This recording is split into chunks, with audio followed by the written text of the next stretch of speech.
If a woman in labor says, I need to push, please listen to that woman, please believe them, and please encourage them to do what their body is telling them to do. With my son that I just had, I was about to get my epidural. The anesthesiologist was standing right behind me with the needle and everything.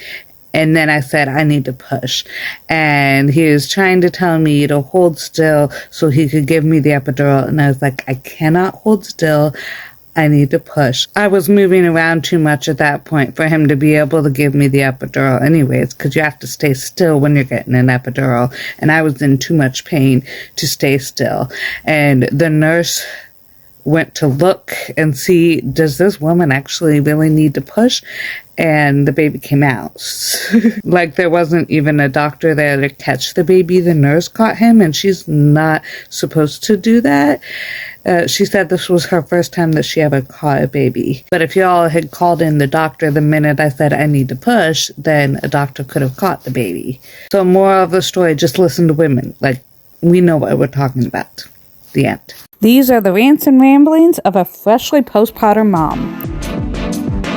Have you ever caught yourself doing something subconsciously and you wondered for a moment, wait, why do I keep doing that? And then it hits you. So for me, something I've been doing, I keep putting this baby up on this shoulder, and I never put him up on this shoulder. And I'm like, wait a minute, why am I doing that? And that's when it hit me.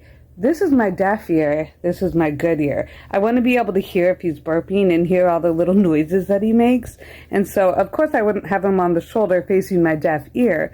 But it wasn't even a decision that I made. Like, it was just something that I subconsciously did. You know what I mean? This video is for all the dads who sleep through the night while the moms are taking care of the baby, normally because they're like breastfed, so there's not much the guy can do anyway, so he might as well get a good night's sleep. Before you wake up and say to your wife, oh, the baby slept through the night, just because you slept through the night, you're making an assumption. Look around. Like if you're trying to gauge whether your wife had a good night or a not so good night, like let's play Blue's Clues. Let's look for clues. Is your wife wearing the same pajamas she went to sleep in that night, or did she change? Is your baby in the same pajamas, or is the baby changed? Are the same sheets in the crib or the bassinet, or have the sheets been changed? Has the changing pad on the changing table been changed? The more things that have been changed and look different in the morning than they were when you went to bed that night, those are kind of clues as to how rough the night might have been. When in doubt, instead of making any assumptions, just ask, how are you? How are things going? We are genuinely happy for you that you were able to get a good amount of sleep, but some of us didn't. 2 nights ago, my baby was waking up every 2 hours to eat. I was very exhausted.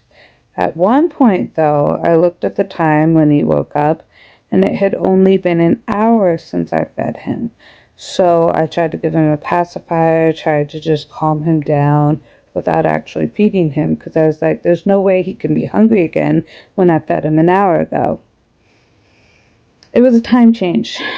The time had changed. It had been 2 hours. It just took me a little while to realize that. Does the time change mess with your guys' brains when you have a baby? Like, I think it messes with everyone, but I think when you have a baby, it messes with you even worse. Also, do my eyes look red to you? Do I look tired? Can you tell that I was crying this morning? That's unrelated. I was crying for something else. I had a bad dream. Okay, I think that's the end of my rant. Bye. Every time I have a rough night with the baby, I think to myself in the morning, wow, I'm just terrible. I don't know what I'm doing. I'll never get the hang of this. And then there'll be a night when things go well, and I'll think to myself, wow, I'm awesome. I'm super mom. I can do this. My baby is great. I am great. And then there's another rough night. And then I think, I'm terrible. Everything's awful. Why do I not just think to myself, you know what? Babies are babies, and that's how they are. And they're going to have good nights and bad nights, and rough times and good times, and That doesn't mean I'm a bad mom if it's a rough time. It doesn't mean he's a bad baby if we're having a rough time. But every time it happens, I just beat myself up about it. But I think a lot of us are like this in life in general, that we're just really hard on ourselves when things are not going well, and we blame ourselves. But when things are going well, we're like, yeah, yay me, I'm so great. But in reality, we're gonna have good times and bad times in life, and it's not because of us. We're not like causing it to be good or causing it to be bad. It's just how life is. But I think the main point I'm trying to make with this video is that we need to stop being so hard on ourselves. And if we're going through a rough period, to take a deep breath and know that we'll get through it. And if we're going through a really good period, to practice gratitude. I'm a Christian, so when good things happen, I thank God. And when bad things happen, I call out to Him. But if you're not a Christian and that's not what you believe, some people think they're lucky stars, or they think karma, they think the universe. You don't have to believe in God in order to practice thankfulness and gratitude. I think that it's such an important feeling for anyone to have. Anyways, thanks for listening to my early morning thoughts. I packed up my son's preemie clothes. It was very exciting. I thought, yay, he's finally growing. He's doing what he needs to do. This is exciting. This is what babies do. They're supposed to grow. And I'm very glad that he's getting past that preemie phase and moving on to just newborn clothes. But now that he's getting to this point where he's outgrowing his newborn clothes and I have to move into 3-month size, well, now I'm sad. He's never gonna get to wear these newborn clothes again, and I don't know how I feel about that. But I'm not planning on having any more kids after him. Like we're done with the baby stuff. So as we are moving on to 3-month clothes, we're saying goodbye to newborn clothes forever. And like,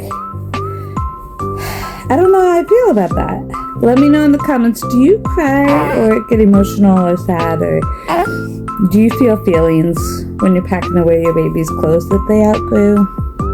I always hear people talk about the benefits of baby wearing, and I know it's something that's been going on since the dawn of time. It's so common in other cultures, and man, when I lived in South Africa, I would see women carrying their babies with a towel.